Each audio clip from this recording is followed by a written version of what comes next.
is Sarah Pendergraft. Everybody here calls me Sara Lee.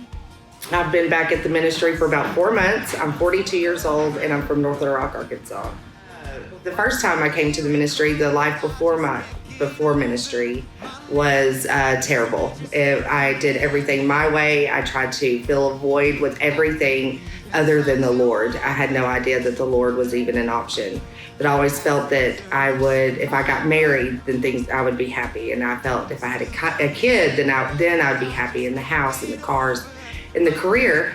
But turns out nothing was making me happy. And so I just felt like, well, I was just born this way. I was going to be depressed. That was just my lot in life, was to be a miserable person and just to live life that way.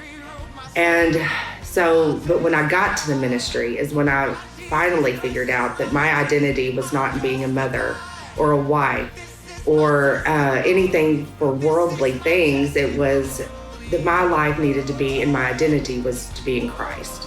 And when that started to finally take root is when I started to finally feel better about who I was and that I had a purpose.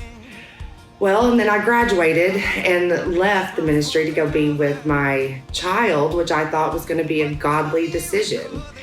Turns out that it wasn't. Turns out that that is still of the world. No matter what you think about your children, they are a gift from God for here on earth. And if you are not following the Lord, then it's not going to be good. It will not turn out. It turns out that I started to live life again for the world standards.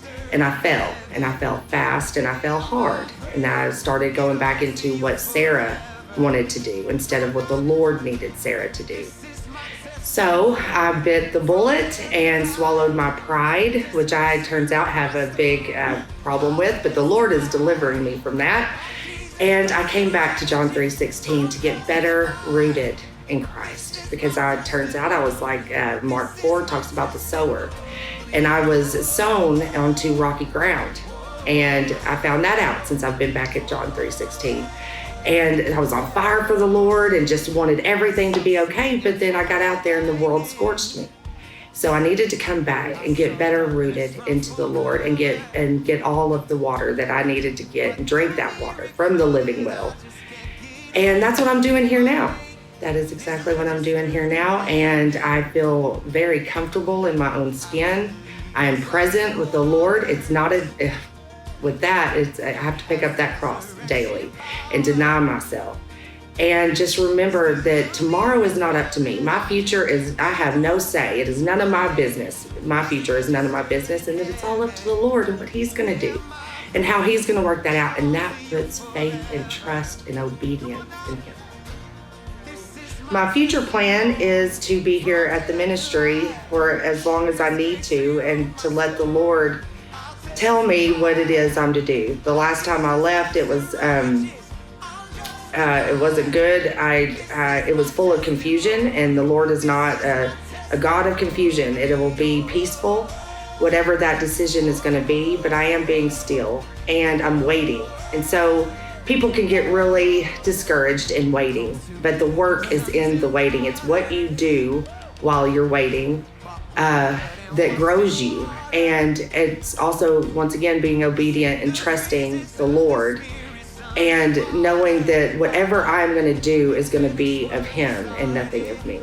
So that is the plan that I have, and that's as much as the plan that I am going to have. That's always gotten me into trouble when I try to have a plan for myself. For anyone trying to better their life, or if anyone was like me, lost out there wondering how in the world can I even get out of this pit? I know I felt that. I was too far gone. I was in a pit of my own despair. I was a drug addict that couldn't go a day, not even hardly any moments of the day without a drug.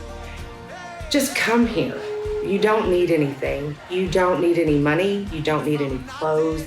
You just have to please find a ride here. That's all you got to do. And you don't have to know anything about the Bible. I didn't know anything about the Bible. I had no clue. And that's even better if you don't, because then you can just learn the Bible, and it's not about religion, and it's not about anything other than you and Jesus. So the less you have, the better. But even if you have some, come on in and we'll work on that too. And just get here. Just get here and be patient and be still and know that He is God.